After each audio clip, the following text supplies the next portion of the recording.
Muito bem. Avisei aos irmãos que nós começaríamos uma nova série agora no mês de novembro. E já fazia um tempo, meus irmãos, que nós não pegávamos um livro da Bíblia, para estudarmos o livro todo. E como em dezembro nós já vamos aí começar a falar sobre o Natal, que esse ano vai ser diferente, vai ser bem especial.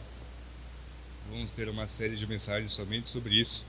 E nesse mês de novembro nós teremos 3 domingos, porque domingo que vem vai estar o Danilo aqui com os irmãos.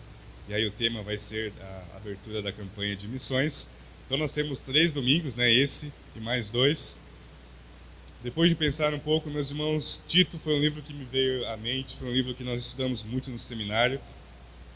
Foi o livro escolhido lá para a minha turma, nós tivemos que traduzir essa carta toda do grego para o português para o grego, estudar de ponta cabeça, porque é uma carta que tem princípios muito importantes para nós e tem exatamente 3 capítulos. É uma carta curtinha, então a cada domingo nós vamos aí estudar um capítulo e eu te encorajo a você ler essa carta em casa, rabisque sua Bíblia. Eu sempre falo que a sua Bíblia precisa ser um pouco colorida assim, rabiscada, para que você tire ali suas dúvidas, anote o que você não entender. E aí, à medida que nós vamos estudando essa carta aos domingos, você vai poder tirar suas dúvidas. Talvez não, você pode conversar comigo depois. Mas a ideia é que nós vamos estudar essa carta aqui ao fundo. Então, normalmente, as nossas séries de mensagens, elas têm algum tema e nós vamos desenvolvendo aquele tema. Quando nós escolhemos um livro, nós vamos estudar exatamente aquele livro, do começo ao fim, e vamos ver tudo que aquele livro diz para nós. Então não é uma série temática, é uma série expositiva, onde nós vamos então entender a carta de Tito e o que o autor dela tem para nós, tá bom? Pode passar, Ju, por gentileza. Antes de nós lermos essa carta, talvez seja importante você saber quem foi Tito, Nós temos alguns personagens na Bíblia que são muito conhecidos, os apóstolos, alguns profetas, mas alguns personagens que aparecem pouco na Bíblia que não são tão conhecidos assim, e um deles é Tito. Tito era um jovem pastor que era discípulo de Paulo. E na Bíblia ele vai aparecer em alguns lugares auxiliando Paulo. Tito era alguém de muita confiança de Paulo, porque em momentos difíceis, Paulo chamou Tito algumas vezes para ir até ele na prisão e trazer notícias sobre as igrejas e trazer para ele algum mantimento que as igrejas enviavam. E nisso Paulo enviava então algumas cartas de volta através de Tito.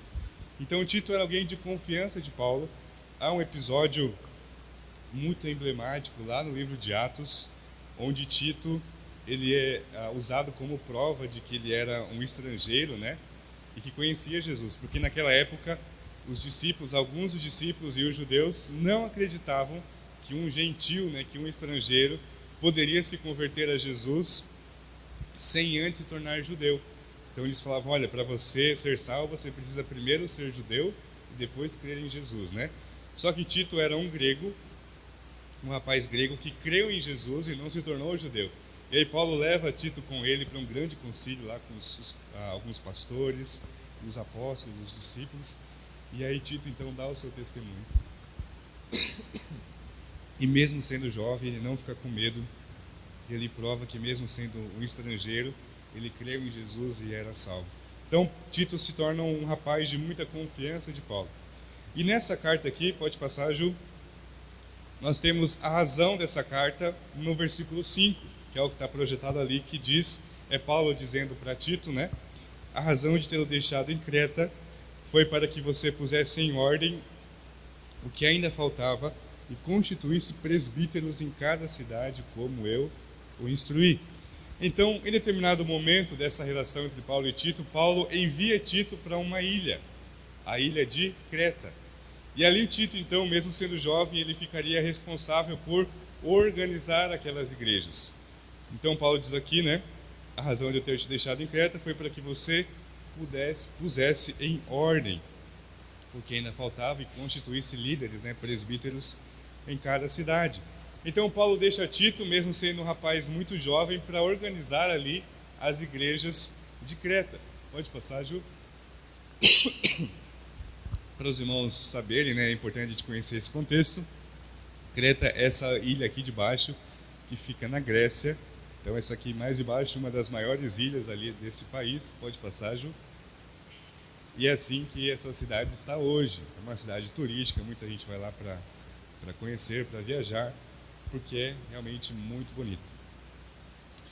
E nós demos o nome dessa série de Igrejas Maduras. Por quê? Já haviam várias igrejas formadas nessa ilha de Creta. Era uma ilha com vários povoados, né, com várias cidades. Em cada cidade havia ali uma igreja que Paulo havia plantado.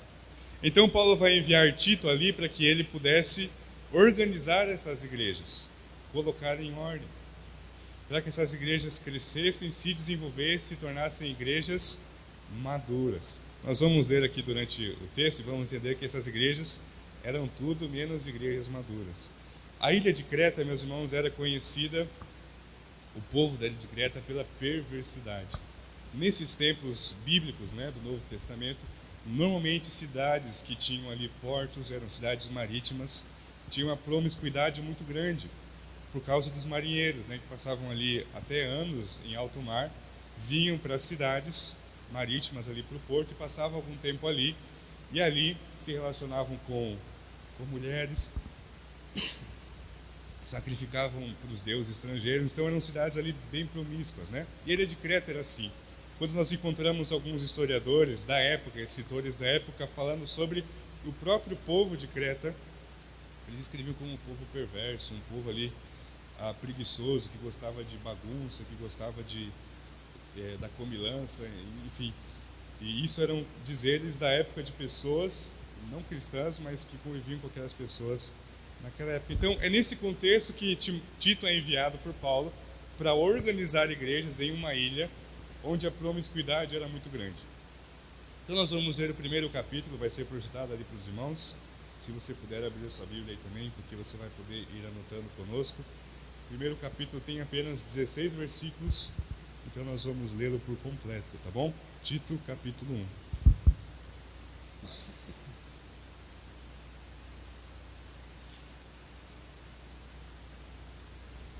Muito bem. Os irmãos vão perceber que hoje não estou muito bem na garganta. Esse tempo que esfria, esquenta. Algumas pessoas aí não acabam ficando, né, um pouquinho prejudicadas, e eu sou uma delas.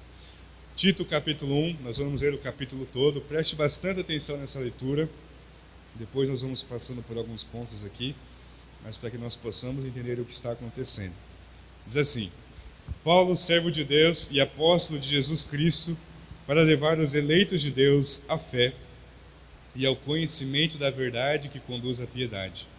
Fé e conhecimento que se fundamentam na esperança de vida eterna, a qual o Deus que não mente prometeu antes dos tempos eternos.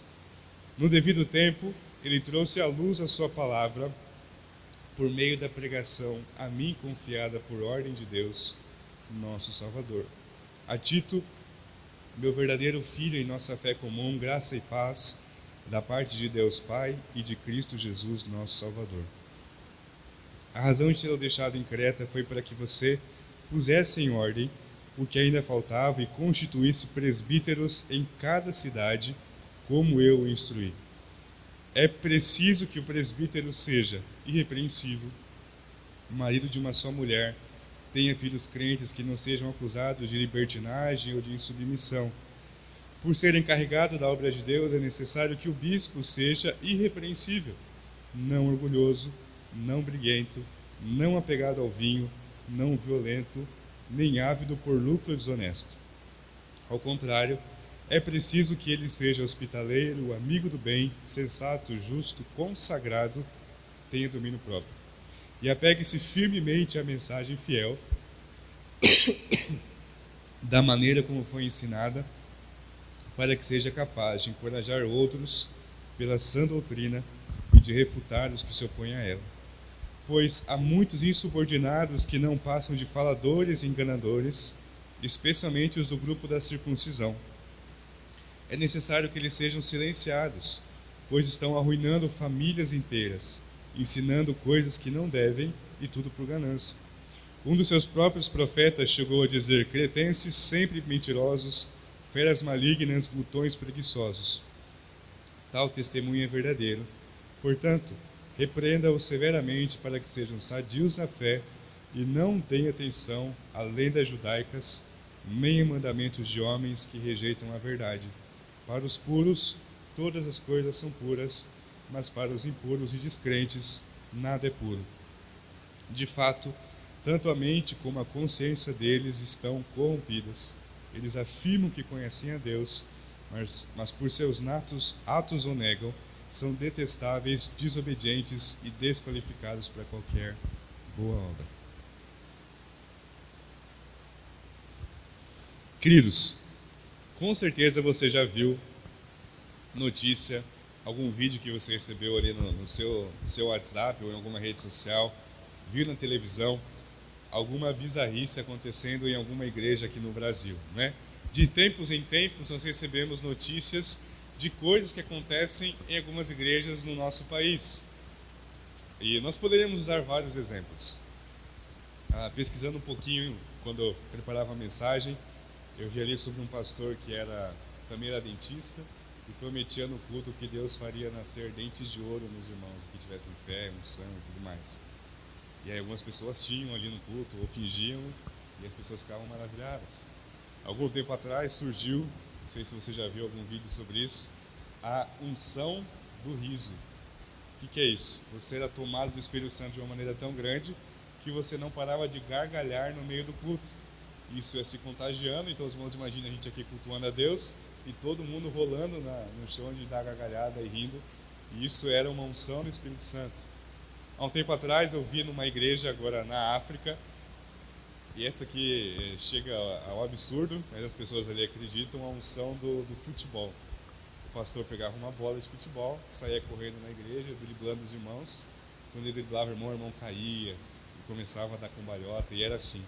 E aqui no Brasil a gente vê o tempo todo essas coisas acontecendo. A gente vê pastores aqui o tempo todo criando cada vez mais algum tipo de artigo, de artifício para ganhar dinheiro, né? Ali o lencinho ungido. Esses dias eu via, não sei se é verdade ou não, se era brincadeira, se era verdade, mas um pastor e a esposa que eles enchiam balões de ar, né, bexigas, eles falavam que era o ar ungido, né, dos seus pulmões ungidos, e vendiam as bexigas ali por 100, 200 reais cada uma para os irmãos em casa. E de tudo, meus irmãos, suor ungido, perfume ungido. Na pandemia teve um pastor aí que vendeu feijão ungido, que se você comesse você não pegava Covid, né? E de tudo um pouco. Então, essas coisas vão aparecendo. Na igreja brasileira, nós temos uma herança aí bastante mística, né? O povo brasileiro é um povo muito místico. O povo brasileiro é um povo que mistura bastante religiões, né? Então, a pessoa que é católica, ela também frequenta ali alguns outros tipos de religiões e acabam se misturando essas coisas. E no meio evangélico, infelizmente, isso acontece também. Então, são igrejas lá que a pessoa tem medo de ir na igreja receber ali uma profecia ou receber alguma palavra que vai expor algum pecado seu para as pessoas, né? Então, ela senta lá no fundinho porque ela tem medo que o pastor aponte o dedo para ela e fala: olha, essa semana você fez isso, isso, isso. Então, tem de tudo. E as igrejas, então, vão se tornando igrejas cada vez mais bagunçadas. Mais ou menos era esse o contexto das igrejas ali na ilha de Creta, onde o povo era um povo que amava a perversidade, amava a bagunça, e isso estava entrando nas igrejas através de falsos mestres, através de falsos líderes. E aí Paulo envia Tito, um jovem, para esse lugar. Quando nós olhamos para os primeiros 4 versículos desse capítulo, nós temos aquela saudação de Paulo, né? Em todas as cartas que Paulo escreve uma saudação, né? Saúde os irmãos na paz do Senhor Jesus Cristo. Ele se apresenta, né? Paulo, servo de Deus, apóstolo de Jesus. E de todas as cartas de Paulo, essa aqui é a maior saudação que ele escreve. São 4 versículos de Paulo dizendo quem ele é e cumprimentando Tito. E por que isso? Porque Paulo sabia que Tito ia enfrentar muita dificuldade ali naquela ilha. Paulo sabia que aquelas pessoas não iriam levar Tito a sério. Primeiro por ser jovem, mas também por querer trazer ordem para as igrejas. E, normalmente, quem está vivendo na bagunça, gosta da bagunça. E aí, então, Paulo precisa dizer quem ele é. Olha, eu sou apóstolo de Jesus Cristo, né? Para levar os eleitos de Deus à fé, conhecimento da verdade. Ele vai explicar um pouquinho sobre isso. Depois vai dizer, olha, eu estou enviando o Tito, né, para o meio de vocês. Então Paulo precisa fazer uma apresentação grande de quem ele é, para que aquelas pessoas soubessem que não era qualquer pessoa que estava chegando ali. Não era um jovem com ideias diferentes, mas era alguém que tinha sido enviado pelo próprio apóstolo Paulo. Então, durante toda essa carta de Tito, nós vamos ver Paulo dizendo para Tito, né? Mas era uma carta que seria lida nas igrejas. Paulo dizendo para Tito o que ele precisava fazer para que aquelas igrejas se tornassem igrejas maduras. E é aí que nós conseguimos trazer, então, princípios para nós hoje. Se nós queremos que a nossa igreja seja uma igreja madura, ou se nós queremos contribuir para que as igrejas sejam igrejas maduras, nós precisamos, então, estar atentos a esses conselhos que Paulo vai dar para Tito. Então, a partir do versículo 5, aliás, a partir do versículo 6, nós vamos ver esses princípios que Paulo passa para Tito. Pode passar, Ju, por gentileza. E nesse primeiro capítulo nós vamos entender que o primeiro passo para que uma igreja seja uma igreja madura é que ela tenha uma liderança qualificada. Para que uma igreja seja uma igreja saudável diante de Deus, ela precisa ter líderes que foram sim chamados por Deus, mas que atendem a alguns requisitos. Estamos vendo que nós passamos por uma lista bem grande aqui. Paulo, nesse texto, está falando sobre pastores, que vai chamar aqui de presbíteros, de bispos, mas também aqueles que exercem liderança nas igrejas. E Paulo, então, vai trazer para Tito esses critérios, vai dizer, olha, se você quer que essas igrejas sejam igrejas maduras, você vai precisar, então, nomear líderes, nomear pastores, nomear presbíteros nessas igrejas, porém, eles precisam atender esses requisitos. É o que nós vamos ver nesse momento. Pode passar, Ju. Em primeiro lugar, nos versículos 6 e 7, nós vemos que eles precisam ser espiritualmente maduros. Versículo 6 diz assim: é preciso que o presbítero seja irrepreensível, marido de uma só mulher, tenha filhos crentes que não sejam acusados de libertinagem ou de insubmissão. Então, nesse primeiro versículo, Paulo vai dizer sobre a vida espiritual de um líder na igreja. Ele precisa ser irrepreensível. O que é isso? É uma pessoa que não erra, uma pessoa perfeita? Não, mas é uma pessoa que não tem nenhum motivo para ser acusado na sociedade de mau caráter, de algum procedimento errado, que não tem do que ser acusado. Erra como todo mundo, é pecador como todo mundo, mas tem um procedimento exemplar na igreja, mas também na sociedade. Então essa é a primeira característica. Um pastor que não tem boa reputação na sociedade não pode ser um pastor ou não pode ser um líder dentro de uma igreja. Ele precisa ter testemunho, precisa ser exemplo para a sociedade. O texto vai continuar e vai dizer que ele precisa ser marido de uma só mulher. Então aqui há muita discussão sobre o que esse texto significa. Se Paulo está falando aqui sobre a questão da poligamia, né? Ele precisaria estar casado com uma só esposa. Naquela época ainda haviam alguns homens que tinham esse costume de se casar com várias mulheres, né?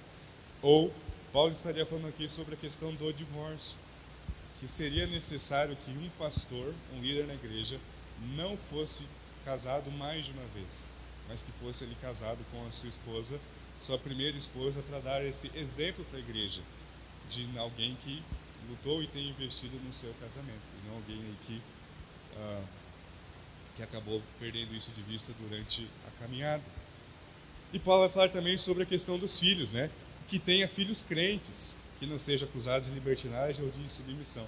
A gente lê esse texto e fala, mas como assim? Quer dizer que quem converte os filhos é o pai, né?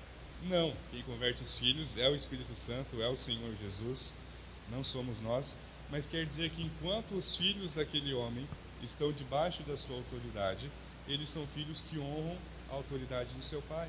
Então não são filhos rebeldes, não são filhos que vivem uma vida dupla, que vivem afastados da igreja. É claro que em determinada idade, quando se tornarem adultos, vão fazer suas escolhas, né? E aí o pai cumpriu a sua responsabilidade.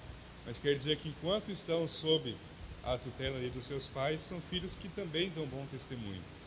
Porque o que Paulo está mostrando aqui nesses primeiros versículos é que um pastor que não cuida bem da sua família, ele não é capaz de cuidar bem da igreja. Porque Deus vai deixar muito claro que o primeiro ministério de qualquer homem, não só pastor, mas qualquer homem, é a sua família. Nosso primeiro chamado, antes da nossa vocação, nosso trabalho secular, é a nossa família. Deus nos fez líderes, Deus nos fez pastores das nossas famílias. Esse é o nosso primeiro chamado. Então, um pastor que não cuida bem da sua família, que a esposa ali é uma esposa que ele não investe, não dá atenção, que é cheio de traumas da igreja, cheio de dores, sentimentos, ele é um homem que não é qualificado para desenvolver o trabalho na igreja. Assim como um pai que não dá atenção para os seus filhos, que não educa os seus filhos no caminho certo, e tem ali a igreja como sendo tudo da sua vida. Então ele precisa ser espiritualmente maduro, ter essa consciência que o que Deus quer dele, em primeiro lugar, é que ele cuide da sua família e, por consequência, cuide da sua igreja. No versículo 7, Paulo continua dizendo: por ser encarregado da obra de Deus, é necessário que o bispo, pastor, presbítero, seja irrepreensível. De novo a palavra irrepreensível, ou seja, não orgulhoso, não briguento, não apegado ao vinho, não violento, nem ávido por lucro desonesto. Então, um pastor ou um líder na igreja, ele não pode ter essas características. De novo, não quer dizer que ele não fale, não quer dizer que em determinado momento talvez ele escorregue e diga-lhe uma palavra mais áspera. Não quer dizer que de vez em quando ele não vai precisar lutar contra o seu próprio orgulho, mas é uma pessoa que não pode ser marcada por isso, que o tempo todo é violenta, que o tempo todo é orgulhosa, que não aceita nãos, que não aceita pessoas que não se subordinem a ele, né? O texto ainda vai dizer não briguento, que deveria ser uma questão um pouco óbvia. Um pastor não pode ser briguento, não pode ser apegado ao vinho, que perde o controle da sua vida por conta ali de bebidas, não pode ser ávido por lucro desonesto, aquele pastor que em determinado momento começa a fazer o que faz por dinheiro e não pela sua vocação que ele tem no Senhor. Então aquele pastor que, e graças a Deus nós, a Igreja Batista, ela tem os seus próprios mecanismos que resguardam a igreja disso, né? As assembleias, prestação de contas, os irmãos têm acesso a tudo que acontece na parte financeira da igreja, qualquer irmão, não só quem é líder na igreja, né? Mas em algumas igrejas, meus irmãos, os pastores fazem o que eles quiserem. Recolhe o dízimo do culto, depois do culto, o pastor leva para casa e distribui: isso aqui eu vou investir na igreja, isso aqui eu vou fazer aquilo, isso aqui eu vou guardar para mim. E aí as pessoas precisam confiar que aquele pastor é de confiança, é de caráter, e não está usando o dinheiro da igreja para o seu próprio benefício. Então o pastor não pode ser ávido por lucro desonesto, né? Quer dinheiro a qualquer custo. Então nós vemos aqui em primeiro lugar que o pastor, e lembre-se que nós não estamos falando somente do pastor, mas daqueles que exercem liderança na igreja, eles precisam ser espiritualmente maduros, alguém que já tem uma caminhada com o Senhor, que já tem compreendido o que o Senhor quer para a sua vida, que já tem crescido nessa caminhada com Deus e tem sido fiel ao Senhor na sua caminhada. Pode passar, Ju. A segunda qualificação que nós vemos nesse texto é que o pastor precisa ser, isso aqui é importante, socialmente equilibrado. E o que significa isso? No versículo 8, até agora nós vimos o que o pastor não deve ser. A partir do versículo 8 nós vemos o que ele deve ser. Ao contrário, é preciso que ele seja hospitaleiro, amigo do bem, sensato, justo, consagrado, tenha domínio próprio.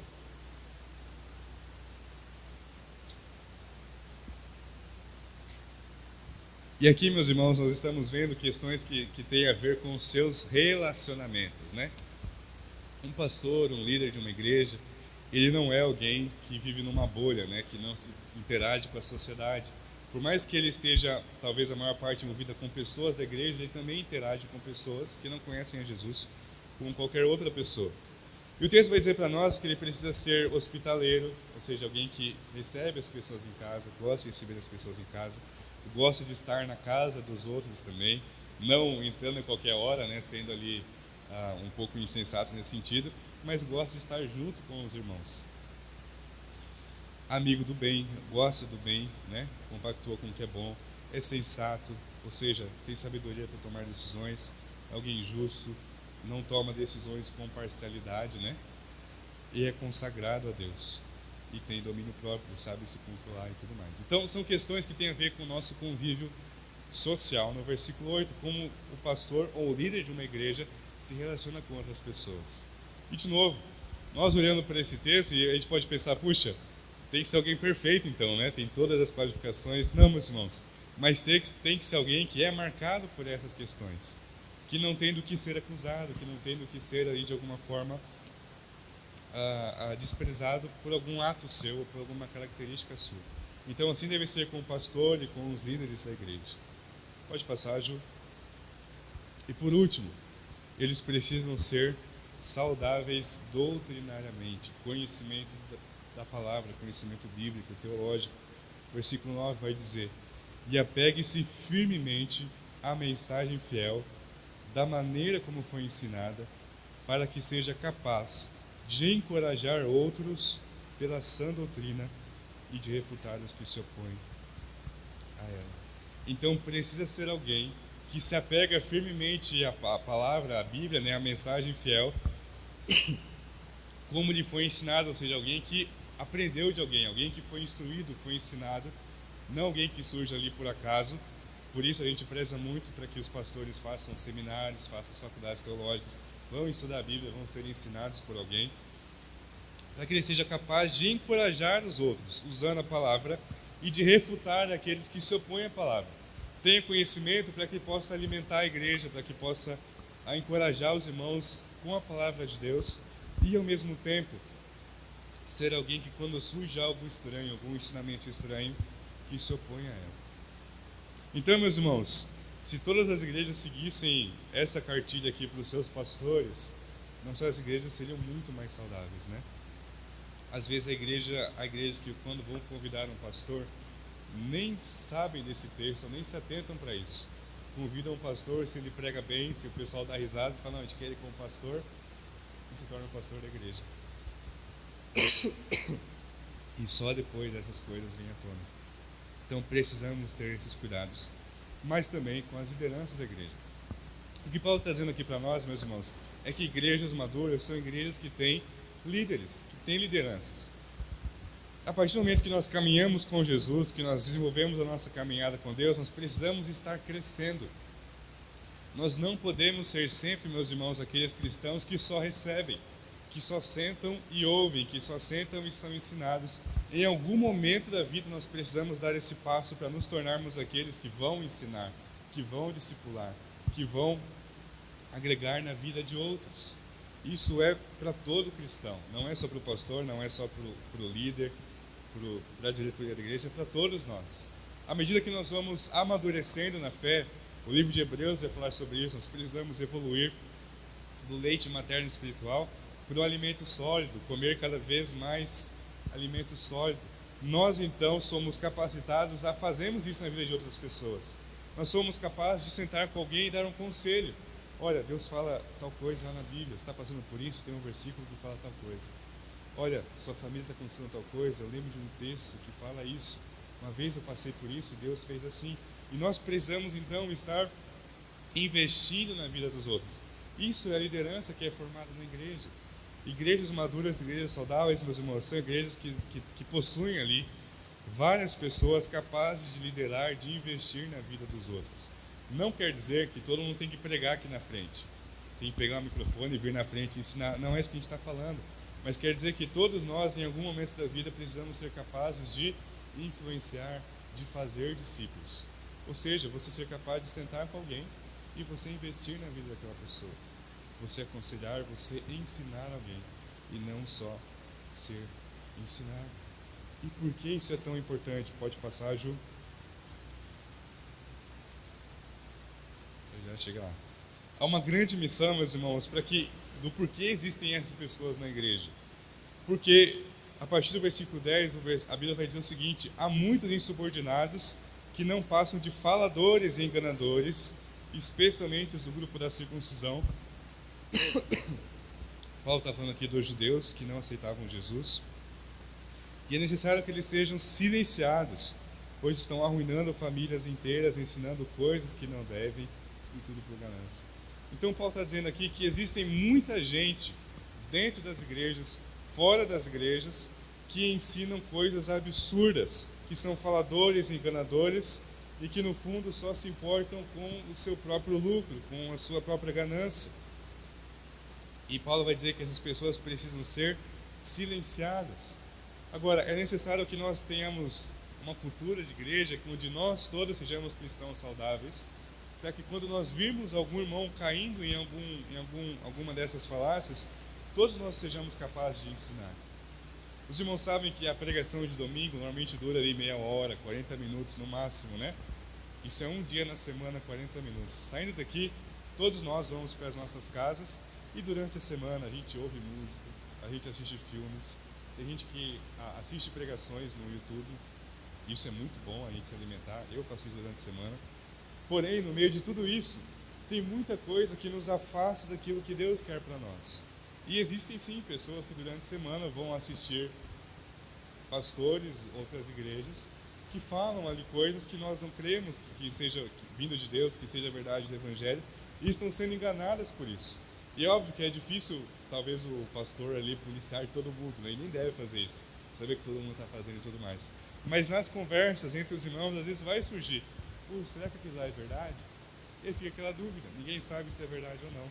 Mas quando nós temos vários cristãos na igreja que são maduros, nós vamos saber filtrar essas questões e ver quando algo é de verdade, quando algo vem de Deus, quando algo não vem, quando alguma coisa é heresia, quando alguma coisa é palavra de Deus para a nossa vida. Nós precisamos chegar nessa construção. No versículo 12, Paulo vai dizer o seguinte: agora ele vai falar exatamente sobre as pessoas aí daquela cidade.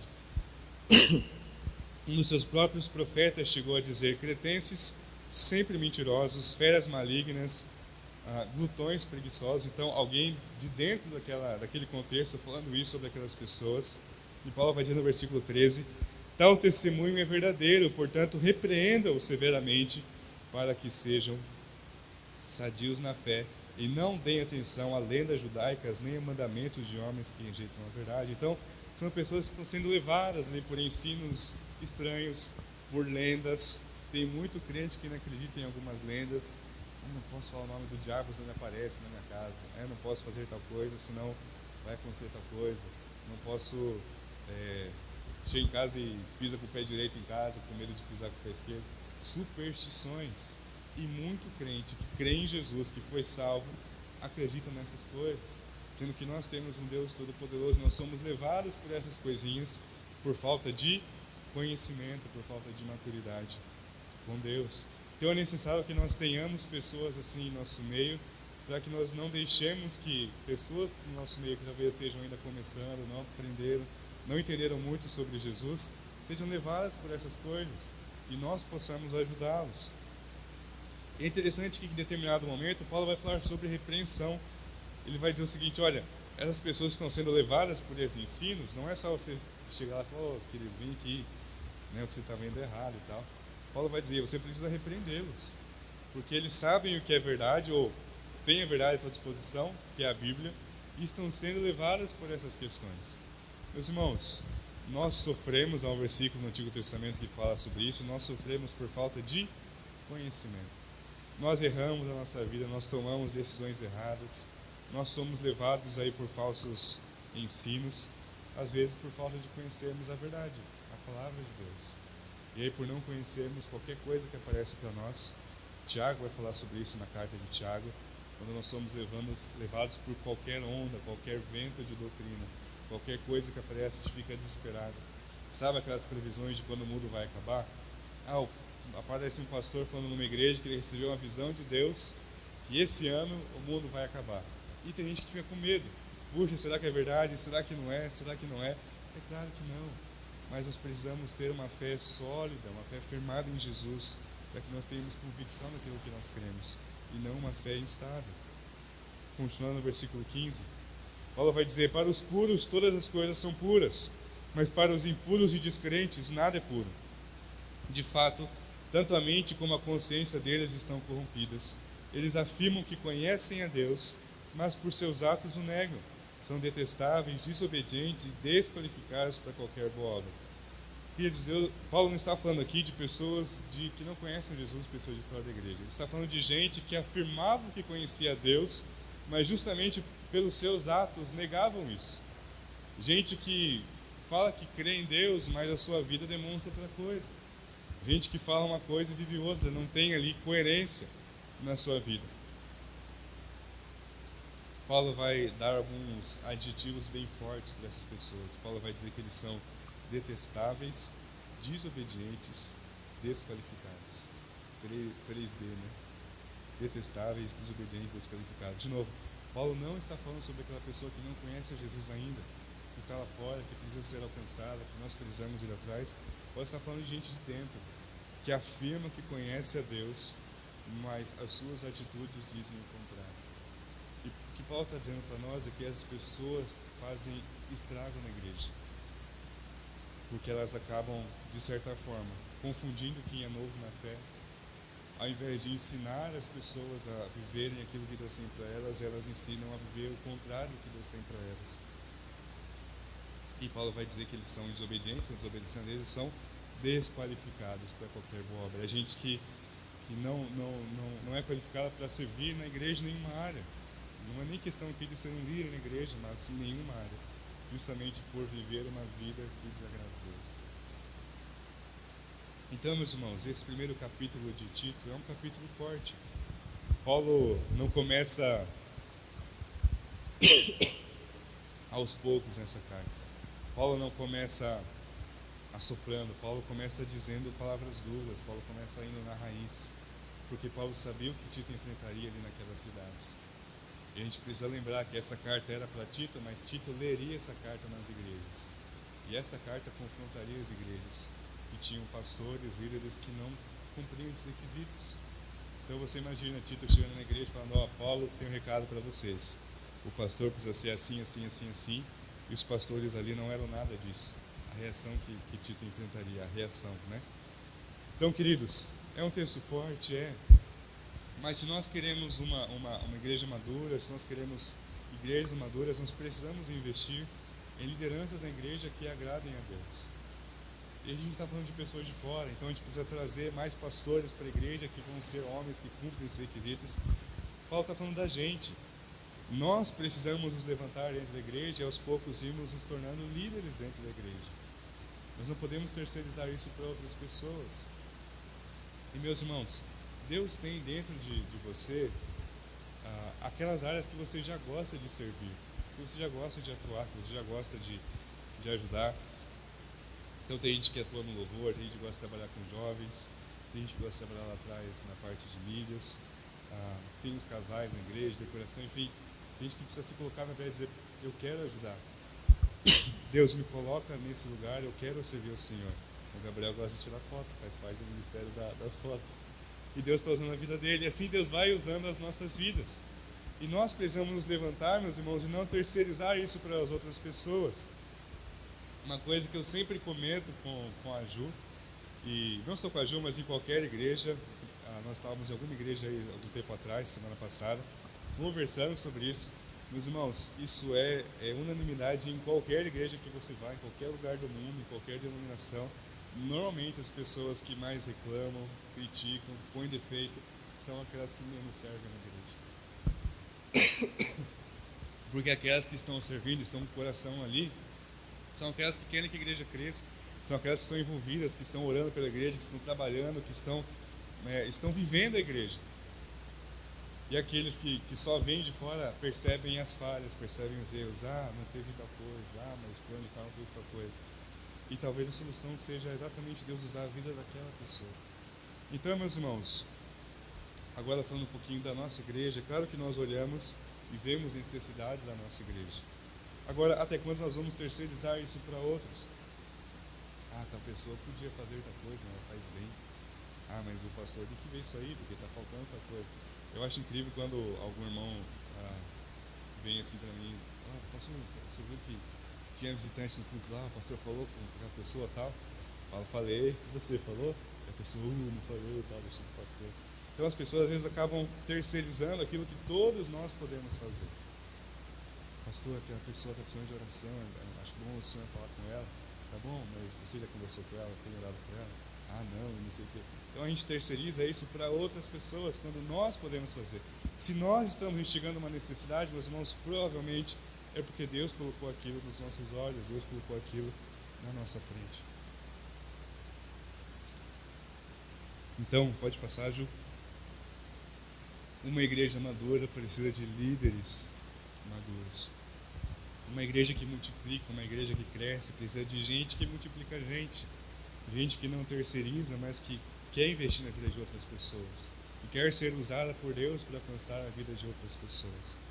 Então, nesse primeiro capítulo de Tito, nós vemos Paulo falando somente sobre liderança. Ele podia falar sobre estrutura de igreja, sobre fazer evangelismo, sobre várias coisas, mas Paulo sabe que se a liderança na igreja não for uma liderança madura, espiritualmente capacitada, a igreja não vai para frente, a igreja vai continuar ali sofrendo. A igreja precisa de líderes que atendam esses requisitos aqui que Deus coloca para nós. Então, o desafio para nós essa noite não é você pensar assim, puxa, que Deus levante pessoas assim, né? Que Deus levante líderes assim, mas talvez seja o que eu posso fazer dentro disso. Eu sei que a maioria dos irmãos não vai ter a coragem, né, a facilidade de pegar o microfone e vir aqui na frente e pregar ou falar. E de novo, não é disso que nós estamos falando, mas é o que eu posso fazer, o que eu posso agregar para que a minha igreja se torne uma igreja cada vez mais madura. Em qual área eu posso servir? E meus irmãos, tem gente que não acredita, mas todas as áreas da igreja são importantes. Não tem uma área da igreja que não seja importante. Nós queremos muito que Deus é um Deus de detalhes. E cada vez que nós vamos crescendo um pouquinho em alguma área da igreja, Deus está ali, Deus está trazendo irmãos para ajudarem nesse sentido. Eu vou dar um exemplo aqui da Vitória, filha da irmã Eliana. Quando a gente tem campanha de missões, a gente sempre tem aqueles envelopinhos que a gente deixa ali na entrada da igreja. Os envelopinhos de missões são coloridos, né? Temáticos e tal. Sempre quem recorta, cola aqueles envelopinhos é a Vitória. E ela ficou super feliz quando a gente chegou para ela e falou, perguntei para ela se ela gostava dessas coisas, né, de recorte e tal. A Ana falou que ela gostava e fica super feliz de ajudar. Então pode ser uma coisinha simples, mas é uma criança que achou algo que ela podia fazer para ajudar a igreja. E Deus vê isso como uma coisa mais importante do mundo, porque Deus está nos detalhes. Então você pode pensar, puxa, eu não posso fazer nada. Minha idade, ou talvez as minhas forças já não comportam mais que eu venho na igreja fazer um mutirão, carregar coisa e tal. Mas você pode orar.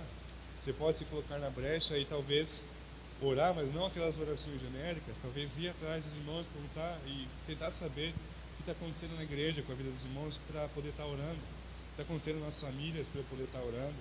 E a gente poder estar orando de forma específica pelas coisas que os irmãos estão passando. Meus irmãos, Deus tem alguma coisa preparada para todo mundo, para poder servir a Ele em alguma área, para todos nós, e nisso nós vamos ser extremamente felizes e realizados, servindo a Jesus com as nossas habilidades, com aquilo que a gente ama, e nada é pouco nas mãos de Deus, amém? Então, se nós queremos uma igreja madura, que comecemos em nós a sermos cristãos maduros, que entendem que precisamos dar um passo a mais, e não só receber, mas também investir na igreja e na vida dos nossos irmãos. Vamos orar nesse momento. Deus, ó Pai, nós te louvamos porque o Senhor nos deu um privilégio, ó Pai, de participar da sua obra.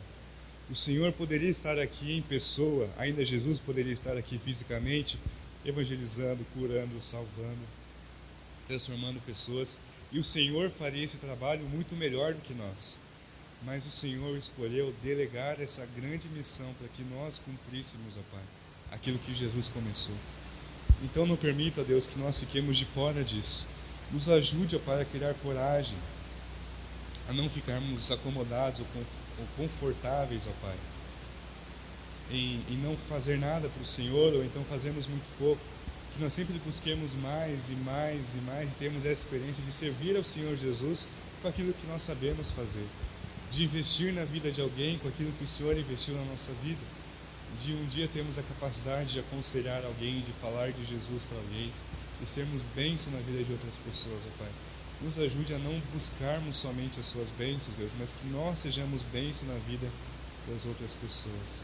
E que o Senhor nos ajude, ó Pai, a construirmos uma igreja, como a que nós lemos aqui, Pai, que é uma igreja saudável, que é uma igreja madura, mas não porque é uma igreja estruturada, mas é porque é uma igreja de cada irmão tenha uma fé madura, tenha uma vida madura no Senhor, uma caminhada contigo.